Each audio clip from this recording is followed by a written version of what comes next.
Ladies and gentlemen, good day and welcome to Hindustan Zinc first quarter FY 2022 earnings conference call. As a reminder, all participant lines will be in the listen-only mode, and there will be an opportunity for you to ask questions after the presentation concludes. Should you need assistance during the conference call, please signal the operator by pressing star then 0 on your touchtone phone. Please note that this conference is being recorded. I now hand the conference over to Ms. Shweta Arora, Head of Investor Relations, Hindustan Zinc. Thank you, and over to you, ma'am. Good afternoon, everyone. I welcome each one of you today for Hindustan Zinc's first quarter FY22 results call. Today on the call, we have with us our CEO, Mr. Arun Misra, our Senior Vice President and Head of Finance, Mr. Vinay Jain, and our VP Finance and Deputy CFO, Mr. Sandeep Modi. Mr. Misra will begin with an update on business performance, while Mr. Jain will walk you through financial performance, after which we will open the floor for questions. I now request Mr. Misra to begin today's call. Over to you, Mr. Misra. Thank you, Shweta. Good afternoon and a very warm welcome to all of you. I trust that you and your family are staying safe and following all necessary precautions, as well as taken dose of vaccination to fight against the spread of COVID-19 pandemic in our country. Before I start today's result presentation, I regret to inform you that we lost two of our colleagues in an unfortunate accident that happened at our Rampur Agucha mine on 28th of June 2021. I would like to offer my deepest condolences to the bereaved family and friends of the deceased. One life lost is one too many. We commit to stand by their families in this hour of distress. We have conducted an in-depth incident investigation by an independent investigation committee. The learnings from the incident have been reviewed and we are being implemented across all our operating assets. Nothing is more important to us than safety of our people, and we reiterate our commitment and vision to ensure all employees go home safely. Hindustan Zinc safety team continuously drives various initiatives to meet our vision, and working committees identify critical areas for improvement to address any potential risk. In an unprecedented quarter where second wave caught the country by surprise and took toll on lives and livelihood, our key strength lied in resilience of our people. The Hindustan Zinc family not only ensured continuity of operations but also supported the local governing bodies in their fight against COVID-19. With the supply shortage of medical grade oxygen, we immediately deployed resources to set up bottling plant in 5 days to refill 500 oxygen cylinders per day to support the state of Rajasthan in their fight against COVID-19. We also supplied 5 tons of liquid oxygen every day to all the hospitals in the vicinity of our operating areas. We set up a 100-bed COVID field hospital at Dariba, which will come handy in case there is a third wave, which is believed to be more fatal. In addition, we have handed over 550 oxygen concentrators to the state administration and a vaccination van to Udaipur administration. It is our top priority to control and avoid any spread of the contagion amongst our employees, business partners and their families. Towards this end, we are running a mega vaccination drive under which 100% of eligible population have already been vaccinated with at least one dose of vaccine. We will continue this drive till 100% of our employees, business partners and their family members are administered both the doses of vaccine. We have also introduced new policies to support family members of employees in case of any loss of life due to COVID. These include paying last drawn fixed salary until notional date of retirement, education assistance for 2 children till graduation and enhanced medical insurance. In addition, we have supported our business partner employees by providing medical and life insurance policy and an ex gratia amount for their family members in case of any loss of life due to COVID. Coming to an update on ESG front, I am happy to inform that Hindustan Zinc has received Most Sustainable Company in the Mining Industry 2021 award from World Finance Sustainability Award 2021. This is to recognize our product, functional, strategic and managerial innovation and balancing it with commercial insight and market integrity while ensuring sustainability. I am also proud to share that our Rampura Agucha mine, which is one of the largest underground zinc-lead operations globally, has won CII's Best Application and Use of Renewable Energy Award in 5th edition CII National Energy Efficiency Circle 2021. During the quarter, we also continued our engagement in the CII working group to drive accelerated climate action by Indian businesses for actively promoting the climate actions across various businesses in India. I am also elated to share that our people practices were yet again recognized and we have received Great Place to Work award. We will continue our endeavor to make Hindustan Zinc family stronger every passing day. In our overarching goal to create mines of the future, we have continued our digitalization and automation efforts in partnership with leading global experts. Close to 40 km of high bandwidth Wi-Fi network in our SK and Rampura Agucha mine forms the backbone of our digital framework. This enables us to track equipment in underground mine, fetch real-time telemetry data from various equipment to improve asset utilization, productivity, and optimize cost. We have set up control rooms both in SK and RA mines, which are then connected to Central Collaboration Center in Udaipur. This ensures that senior management can review all operations based on real-time data, initiate improvement projects based on data analytics, and share information online across mines for better collaboration. Turning to market update, zinc prices had hit a 3-year high of $3,085 a ton in early June, but have slid since then.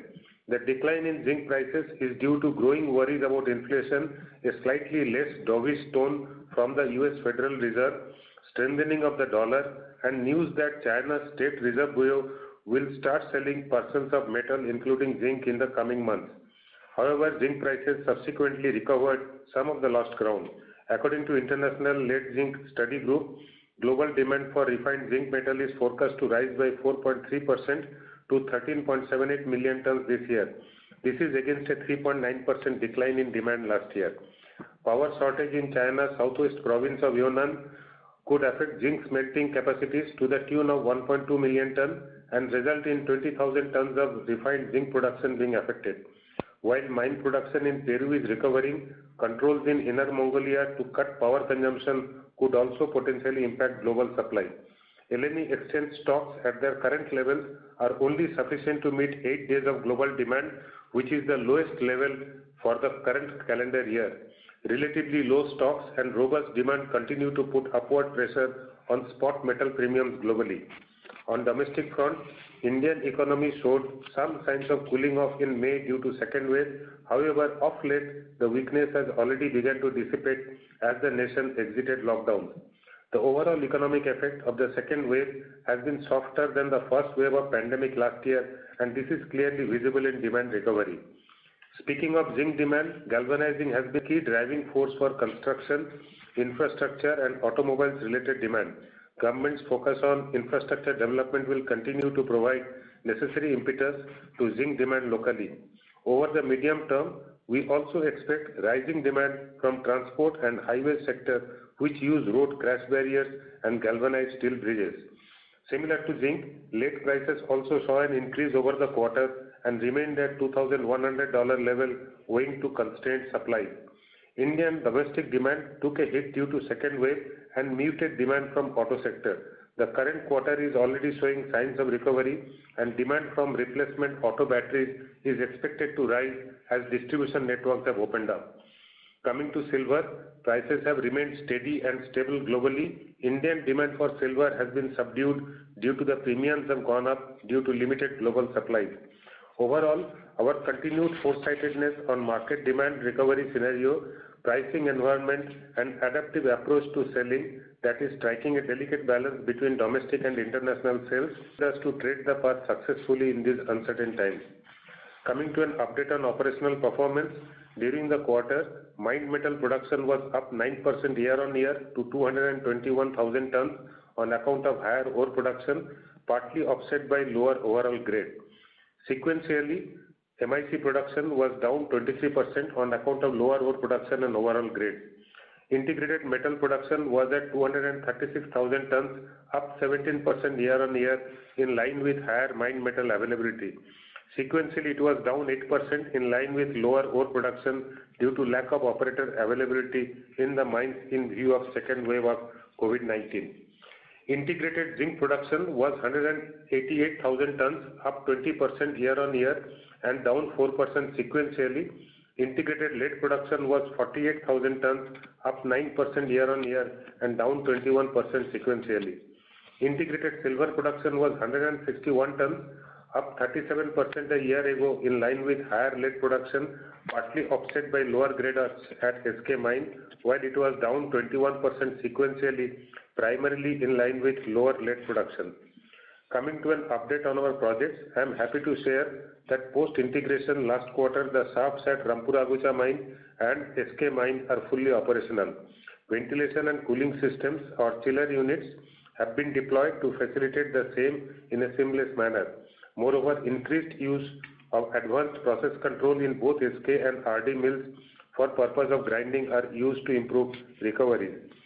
COVID-19 restrictions, including stringent visa guidelines for Chinese nationals, continued during the quarter, which resulted in a delay of the commissioning of Fumer plant at Chanderia.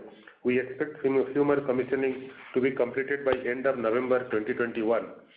Before I hand over the call to Vinaya for an update on financial performance, I would like to reiterate our production guidance for the fiscal year 2022, maintain mine metal and refined metal production guidance for the fiscal year in the range of 1025 to 1050 kilotons each, and sellable silver production at 720 tons.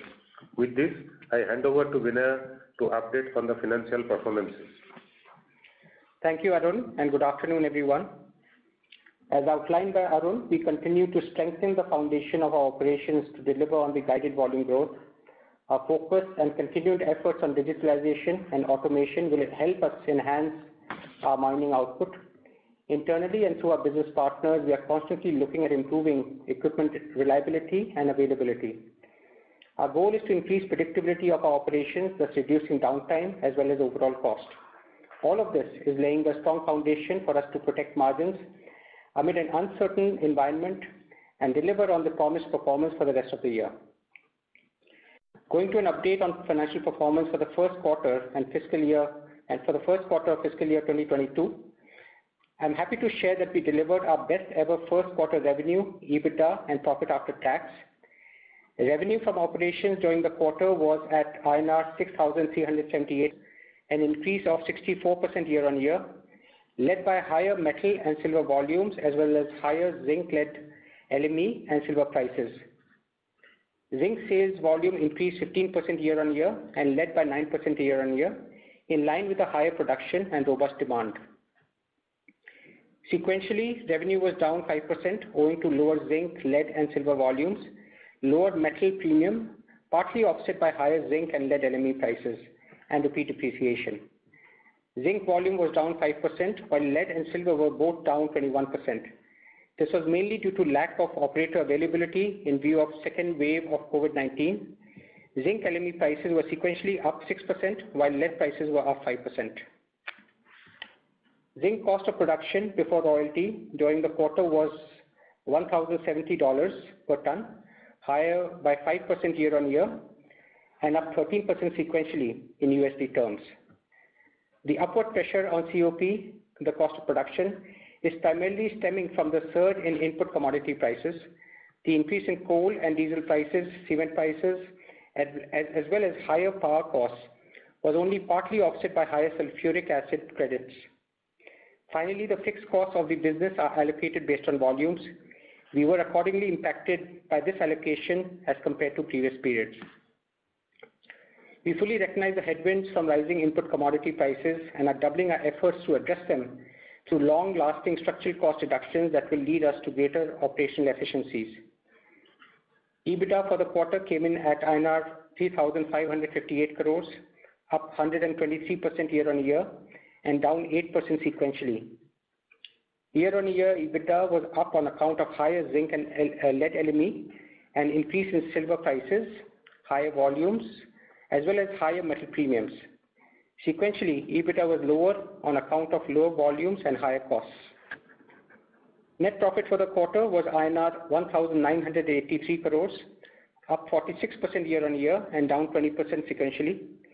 Year-on-year increase was mainly due to recovery in metal prices and higher volumes. Moreover, effective tax rate for the quarter was approximately 34.4%. The higher tax is due to the change in profitability mix between business and treasury income, and also partly due to end of certain tax benefits.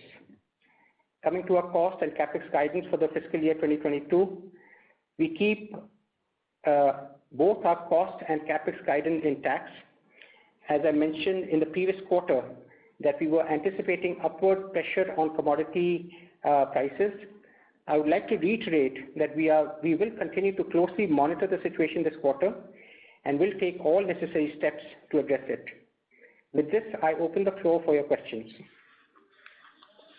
Thank you. Ladies and gentlemen, we will now begin with the question and answer session.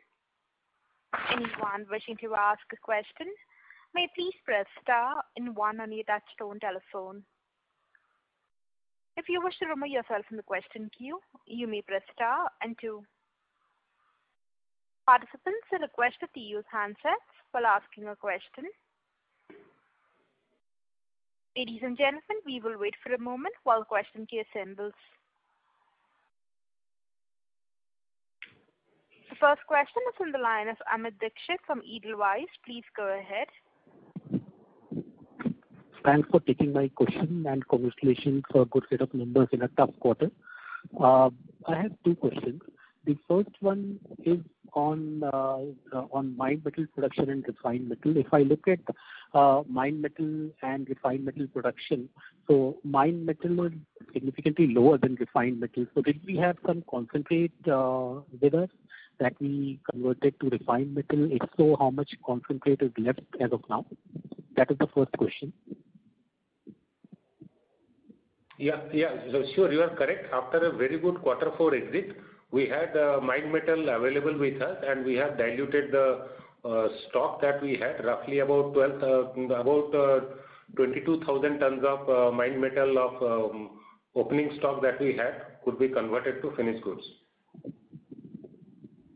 And how much would be still left with this concentrate stock, mined metal stock? Mined metal stock will be around 13,000 tons. Okay, thanks. The second question is, what would be the capital mine development in the quarter, and how did it change QOQ and YOY?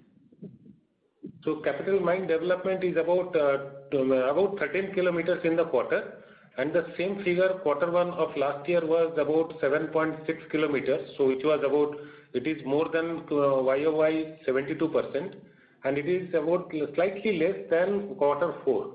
So capital development in Q4 was about 14 kilometers, and this is about 13 kilometers, roughly 1 kilometer less. So this was also impacted by lower operator availability, is it?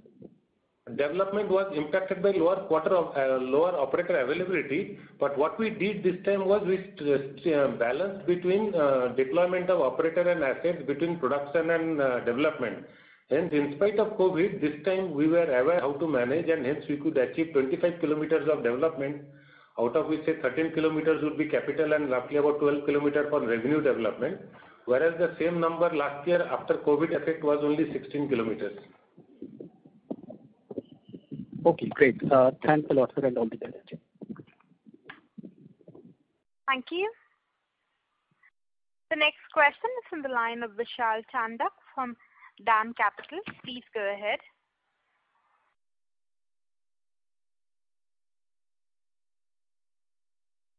Vishal, your line is in the talk mode. Please go ahead. Mr. Vishal Chandak, your line is in the talk mode. Please go ahead. As there's no response from the current participant, we'll move on to the next. That is from the line of Rahul Jain from Systematix. Please go ahead. Yeah, hi. So on your expansion that you, in your annual report, you specified for Zawar from 4 million to 4.8 and Chanderia 0.4 to 2.5. Could you give a timeline for this, and also what is the outlay which is required to achieve this? So we are moving aggressively as far as Zawar is concerned, and right now we have just obtained the environment clearance for going up to 4.6, And then the next level, also it requires amount of reserves so that your mine plan gets approved. So we are focusing on converting more and more resource into reserve. Once that is done, then the project will be brought to approval stage, and then we will be able to tell you exact number how much we need to spend for this. So should we take this year's capex similar to last year's? I mean, that is how we should look at it. As of now, we are not changing any capex guidance. Whatever we had the capex this year, we have stated in the beginning, we continue with that. Right. And so how should we look at, say, over next 3 to 5 years in terms of volume trajectory? Are you more focused on, taking silver to 100,000 and that is the primary goal and kind of just sustaining operations? Very, very, very nice and very, very valuable question. Thank you for that. So our expansion terms right now is from 1.2 million ton to go to 1.35 million ton. Right. So we are on the drawing board for that, and that expansion primarily also to move silver from 600, 700 tons level to maybe 800, 900 tons level, if not 1000. Then that has to come from SK mine and as well as Zawar mine. These are the two mines which would primarily provide silver bearing lead material. So for that, the necessary work, drawing board work that we are doing currently is how to expand entire SK mine and partly RD mine, and at the same time work on Zawar mine for doubling the production and go to about 8 million ton. So this is the vision, and accordingly the work is happening. The moment we convert to project, surely I'll be able to share better details on this. But the trajectory is going towards 1.35 million ton. Right. And sir, in your initial comments, you said that the cost increase QOQ basis is transitory, right? And what are the key components of this kind of cost increase? Yeah. So the major cost increases, like I said earlier, was the input commodity prices that had run up, recently, and also the kind of volume impacts will be there versus last year. Sequentially, our volume was down, so the allocation will be accordingly higher. But the input commodity prices is a significant impact, both on diesel, coal, cement. All of these factors will impact our input costs and COP accordingly. Right. Yeah. Thank you so much. Yeah. Very helpful. Thank you. A reminder to the participants, anyone wishing to ask a question, press star and 1.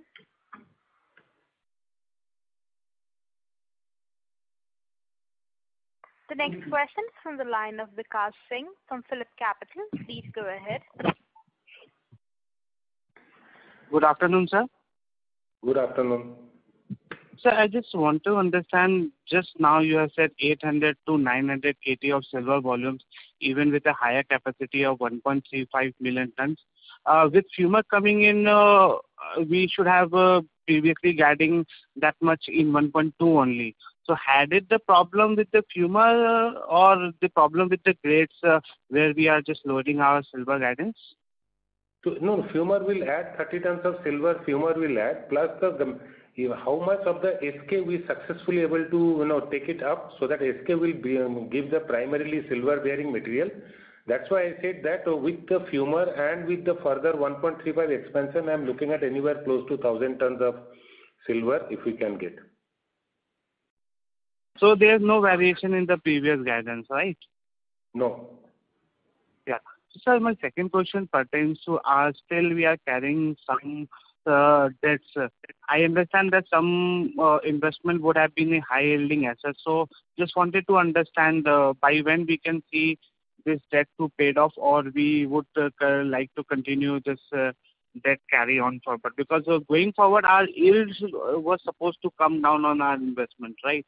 So how are we managing this, if you could explain to us? So on the debt side, there are predictable maturities on the debt, and we will be paying down the debt for those maturities. So that starts from? Sorry, say that again, please. So the debt maturity basically starts from next year, or some maturity is having this year also? If you could give us some numbers. This year as well as next year. This year as well as next year. So any numbers if you would be able to give us this year, how much is maturing? So around 1,000 crore is maturing in this year and remaining in the subsequent years. Understood, sir. And sir, just one last question. In terms of 1.2 to 1.35 million tons, is any tie-up plus the capex and any update on our DAP, basically the fertilizer plant? So first part, as I said, you have to establish the basic RNR required for 1.35 million ton, and we want to assure ourselves that we have 8 to 10 years of reserve with that. So currently we will have at 1.35 million ton metal level, we would have about 6 to 7 years of reserve only. So by converting resource to reserve, we have to first ensure 10 years of reserve, and then we make ourselves of that capacity. So the moment we maybe another 1 year of exploration, then we should be on board, and we'll come back to you after getting the necessary approvals. And on the fertilizer plant, sir? On the fertilizer plant, we are almost completed the design work. We are in the current process of appointing the right CEO for the fertilizer business, and once that is done and we take board approval by next board meeting, we should be through. Thank you, sir. That answers my question. Thank you, sir. All the best. Thank you. Thank you. We'll move on to the next question. That is on the line of Ashish Kejriwal from Centrum Broking. Please go ahead.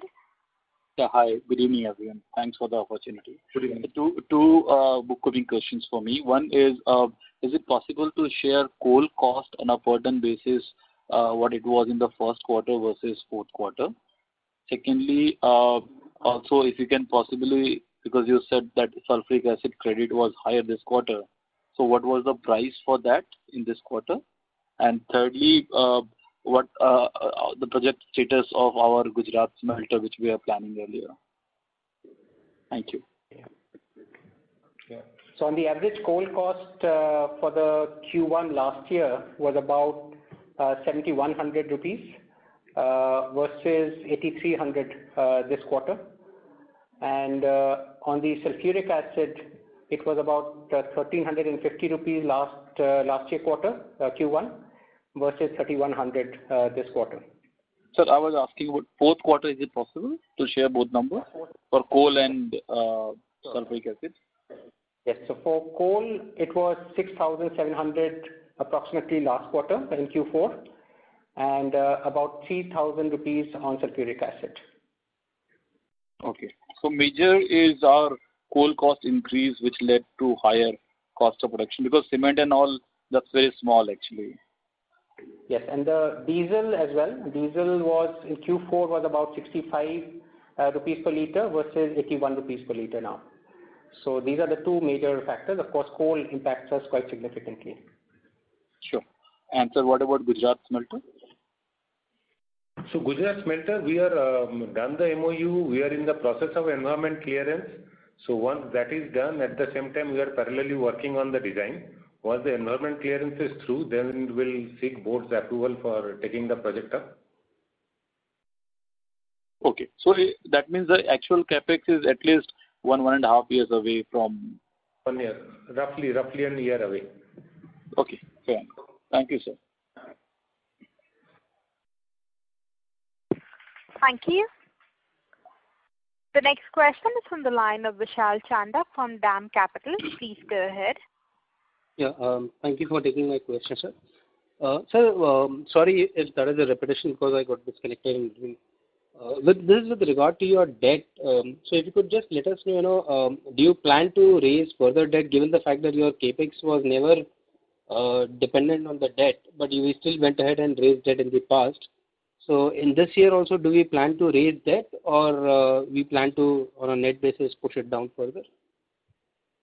So as of now, there is no plan to raise further debt. So we will continue paying down the debt as and when the maturities happen. Okay. So my second question is to Mr. Arun. So if you could help us, with your plans for the Galena zone mining, how do we plan to go about it, and what are the timelines? I didn't get you. Plans about? So the next level of mining that you mentioned, the mine under a mine. Galena zone, next level of mining. Yes, so next level of mining, there are basically 3 fronts. One front is in Agucha as we go to the Galena zone deep inside the mine.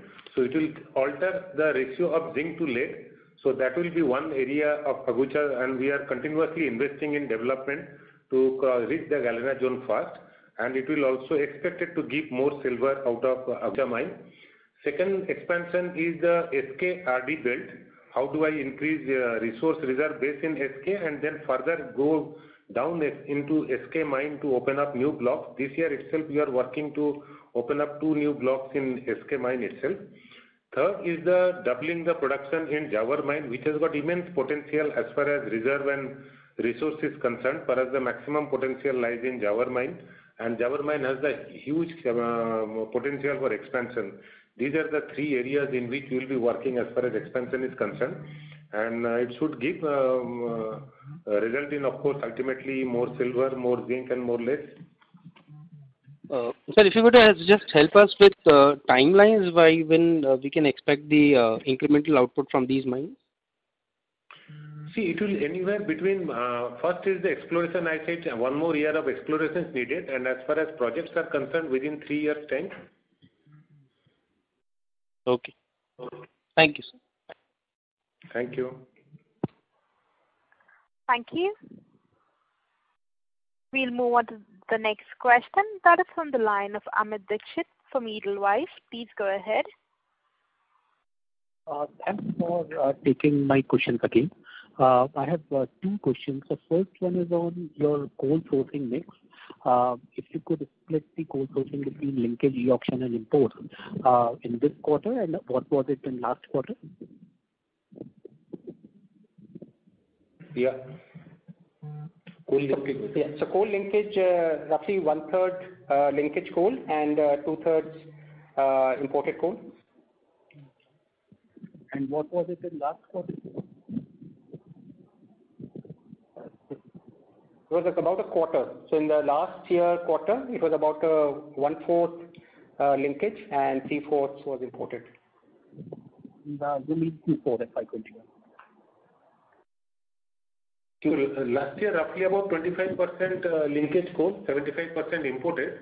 So looking at the exponential rise in cost of imported coal, so this year we have knowingly increased the linkage coal percentages, and we moved up to about 33%. And we are still working on engineering solutions so that we can consume more and more domestic coal in our power plant, looking in view that the coal costs are high. Okay. And if you could help us with your grades this quarter on zinc and lead. So overall grade, if you look at it, this quarter was 6.91, which was compared to last year same time. It was I was said higher than 6.9, maybe about 7 point something. And in Q4?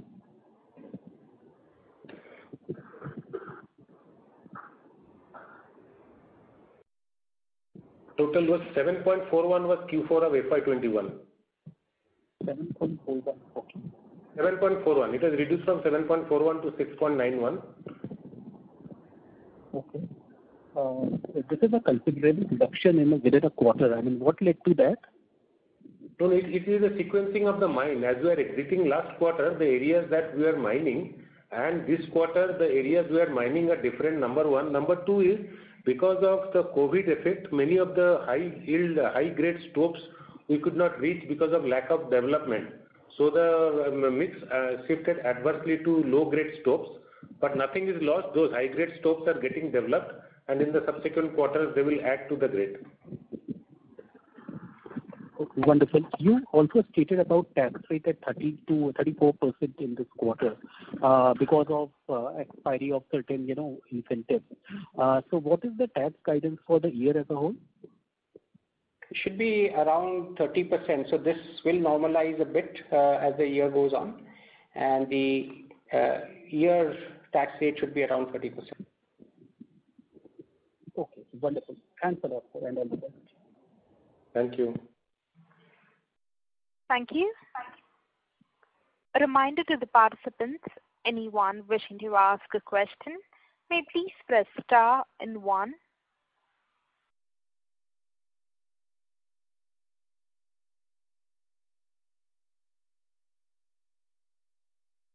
The next question is from the line of Avdut Joshi from Newberries Capital. Please go ahead. Good afternoon. Thanks for the opportunity. In your annual report, it mentions about silver paste used in PV modules, and 80% of which is imported. So it has been mentioned that efforts have been underway with IIT Mumbai to reduce the import. So I would like to know what is the plan, how our company is getting involved into it, so that these volumes come to us accordingly. So as of now, if you look at, we are producing about India's, not this COVID-affected consumption, standard consumption of India, we are about 10 to 12% of the total silver consumption in India is supplied by us, and about half of it goes into jewelry and the jewelry making.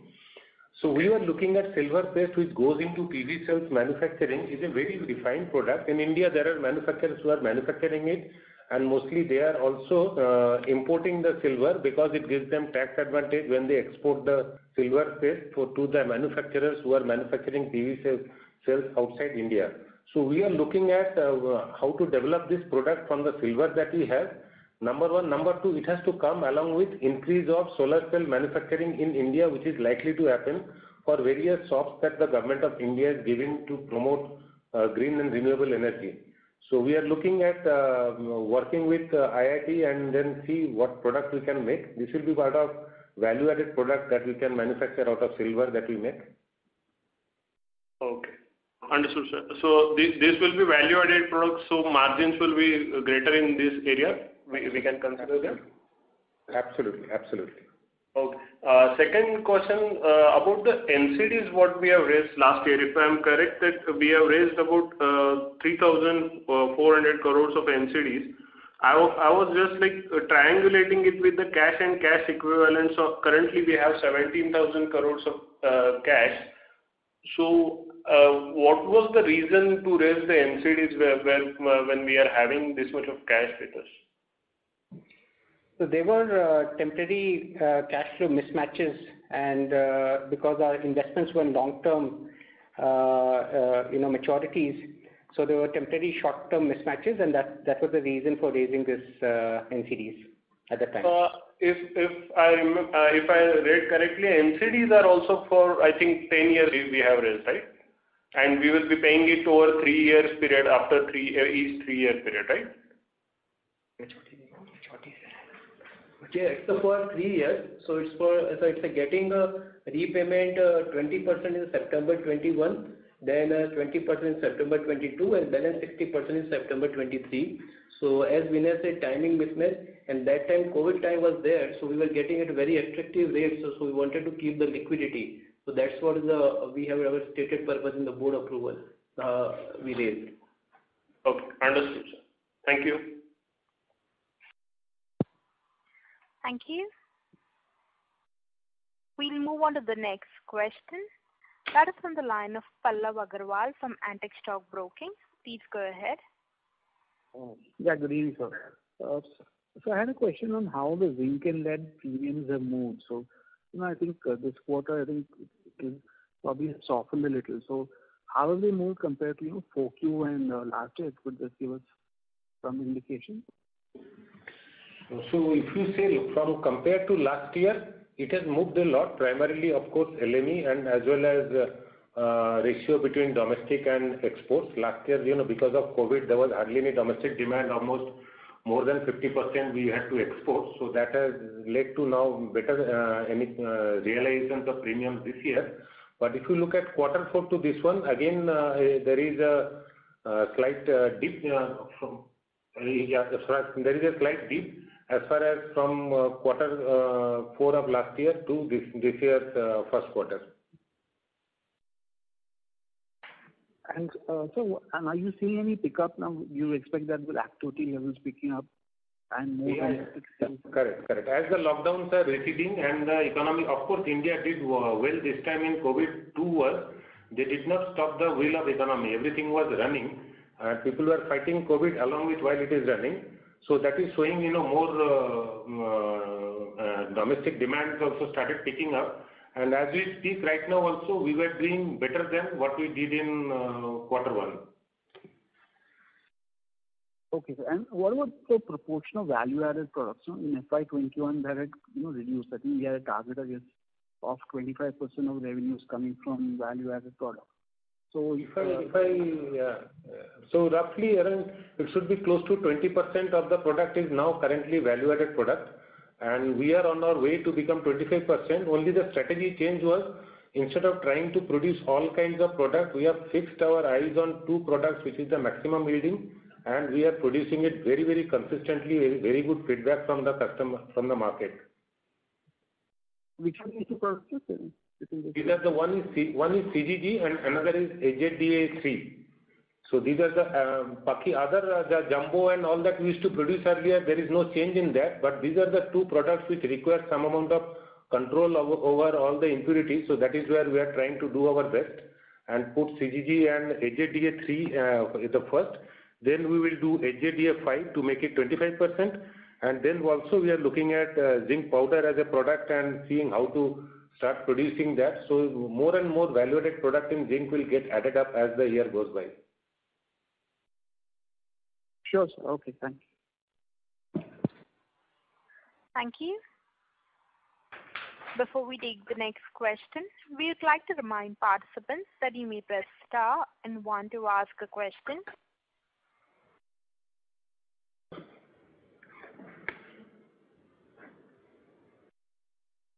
The next question is from the line of Vishal Chandak from DAM Capital. Please go ahead. Thanks. Sir, if you could just help us with what was the premium that we have realized on zinc in this quarter over LME? Over LME, what is the premium? You want the exact number? So it is of course much better than what we did last year. I can tell you that. This is I will not be able to give you further details on that. Sir, actually, if we calculate it, then the premium works out to in excess of about $600 per ton, while the average premium that we have generally realized is close to about $200, $250 per ton. So there's a huge difference. That's why I just wanted to reconfirm whether these numbers are near to the actual realized premiums. No, as long as your premium calculation is concerned, which you said, I think we should be in that range only. Great. And any reason why this premium has shot up so drastically in this quarter? Because historically we have never seen such high premiums of $600. No, barring a couple of. I said your other base for calculating premium, not this base. Cannot be $600. No way. Exactly. So maybe I'll take it offline, but that's the number which comes up. Take it offline. We'll discuss separately. So second question was with regard to the NCDs that you have mentioned. We have raised it for 10 years for a mismatch in cash flows. So if you could just help us with some more details on what kind of interest rates are we carrying on the NCDs?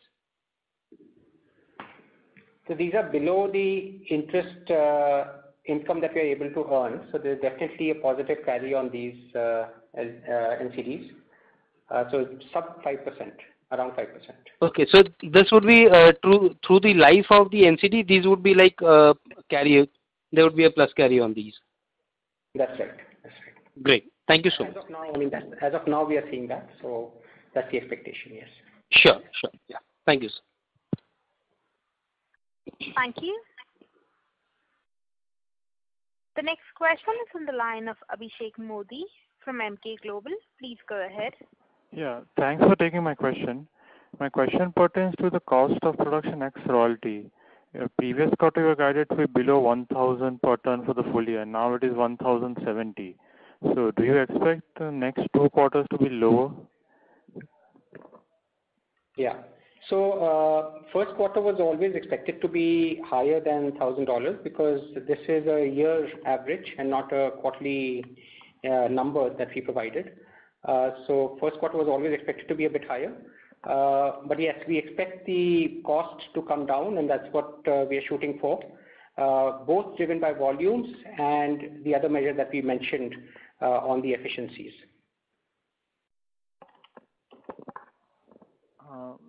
With respect to the third wave, do you see at least the domestic side of things to pick up in terms of volumes? As of now, the signs are that domestic demands will slowly go up. Third wave is more in the mind, but the strategy that we have taken, and I am sure most of the big corporates in India have taken, is 100% vaccination of all employees and families, and Government of India also pushing vaccination on a fast pedal. So hopefully we won't see any breakage in supply chain, and as people go out of the lockdowns, spending will increase. Government of India will also committed to spending on infrastructure. So we see unless third wave, again it's always a uncertainty I cannot rule out, unless third wave strikes much more violently than even wave 2, unless that happens, I don't see any big change in the domestic demand as of now. Okay, thanks for your answer.